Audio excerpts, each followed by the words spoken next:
नमस्कार, मैं हूं आपके साथ तनु शर्मा। आप देख रहे हैं नर्मदा की पुकार। आइए नजर डालते हैं आज की बड़ी खबरों की ओर। विधायक सांसदों के आवास का घेराव करने की ओबीसी महासभा ने दी चेतावनी। सांसद और विधायकों द्वारा जातिगत जनगणना का समर्थन नहीं करने पर ओबीसी महासभा ने उग्र आंदोलन करते हुए उनके आवास का घेराव कर चूड़ी भेंट करने की चेतावनी देते हुए 9 सूत्रीय मांगों का ज्ञापन सौंपा है। यह चेतावनी ओबीसी महासभा के दौरान एक रैली निकालकर महामहिम राष्ट्रपति के नाम ज्ञापन सौंपी गई थी।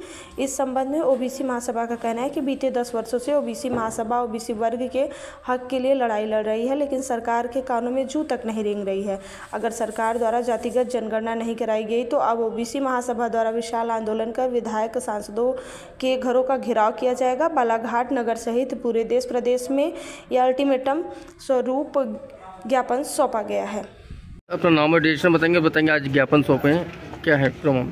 जी, मैं ओबीसी हेमंत साहू, राष्ट्रीय अध्यक्ष ओबीसी महासभा छात्र मोर्चा। जी, आज ओबीसी महासभा के द्वारा मध्य प्रदेश के तमाम जिलों में आज एक दिवसीय ज्ञापन का कार्यक्रम रखा गया है, जिसमें ओबीसी महासभा की प्रमुख मांग ये है कि जनसंख्या के अनुपात में ओबीसी को आरक्षण मिलना चाहिए। आज तक की जातिगत जनगणना नहीं हुई है, क्योंकि जातिगत जनगणना गुलाम भारत में हो सकती है तो आज़ाद भारत में क्यों नहीं हो सकती। ओबीसी महासभा सबसे बड़ी मांग यही कर रही है कि जातिगत जनगणना होना चाहिए और ओबीसी को उनके जनसंख्या के अनुपात में आरक्षण मिलना चाहिए। इसके अतिरिक्त अभी माननीय न्यायालय जबलपुर के द्वारा 28 जनवरी 2025 को एक आदेश आया है, जिसमें उन्होंने एक याचिका को रद्द किए हैं और समानता दिखाते हुए 27% आरक्षण लागू करने की बात की है, जिसमें 100% ओबीसी को पहले 87 और 13%, 87% में इनको रिक्ति दी जाती थी और 13% होल्ड किया गया था, तो उस होल्ड को हटाने की बात कही गई है। तो उसी की मांग के आधार पर आज ओबीसी महासभा बालाघाट जिले में ओबीसी महासभा के द्वारा यहाँ पर ज्ञापन का कार्यक्रम रखा गया है, ताकि 27% आरक्षण जल्द से जल्द लागू की जाए और इस आरक्षण को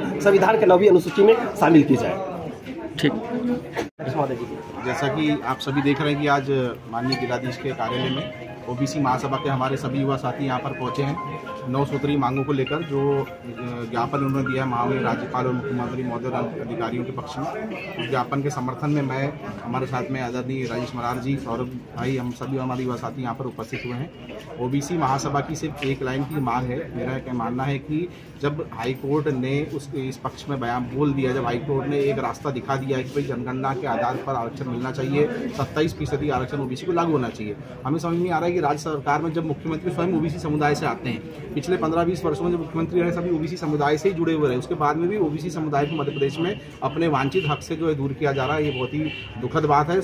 माननीय हाईकोर्ट के आदेश के बाद में अब मध्य प्रदेश में 27% आरक्षण ओबीसी को लागू होना चाहिए और जातिगत जनगणना की जो मांग पूरे देश में उठ रही है उसको किया जाना चाहिए, ताकि जिसकी जितनी जनसंख्या हो उसको उसके अधिकार के अनुरूप जो है आरक्षण मिल सके। यही मांग इनकी रही है, मैं इसका पूरा समर्थन करता हूँ। विगत लगभग 10 सालों से हम संपूर्ण भारतवर्ष में ओबीसी महासभा के नेतृत्व में देश में जातिगत जनगणना एवं जो ओबीसी की संख्या है 27% आरक्षण लागू करने की मांग को लेकर लगातार बालाघाट ही नहीं, जबलपुर, छिंदवाड़ा, भोपाल तक आंदोलन करते आए और यह मांग अब बहुत तेज़ी से अपना रूप लेते जा रही है। और ये आज जो हमने जो ज्ञापन दी है हमारा चेतावनी ज्ञापन है। अगर बहुत ही जल्द मध्य प्रदेश सरकार ओबीसी का 27% आरक्षण लागू नहीं करती है तो ये जो चेतावनी ज्ञापन है, अब भारतीय जनता पार्टी की सरकार हो या कांग्रेस पार्टी का कोई विधायक हो या जनप्रतिनिधि, ओबीसी महासभा अब इनके आवाज़ को घेरने का काम करेगी। और जो भी ओबीसी जनप्रतिनिधि अगर हमारी जातिगत जनगणना और ओबीसी आरक्षण की मांग का समर्थन नहीं करता है तो ओबीसी महासभा के नेतृत्व में आने वाले समय में विधायक हो, सांसद हो या मंत्री हो, इनको चूड़ी भेंट करने का काम ओबीसी महासभा के नेतृत्व में संपूर्ण मध्य प्रदेश में किया जाएगा।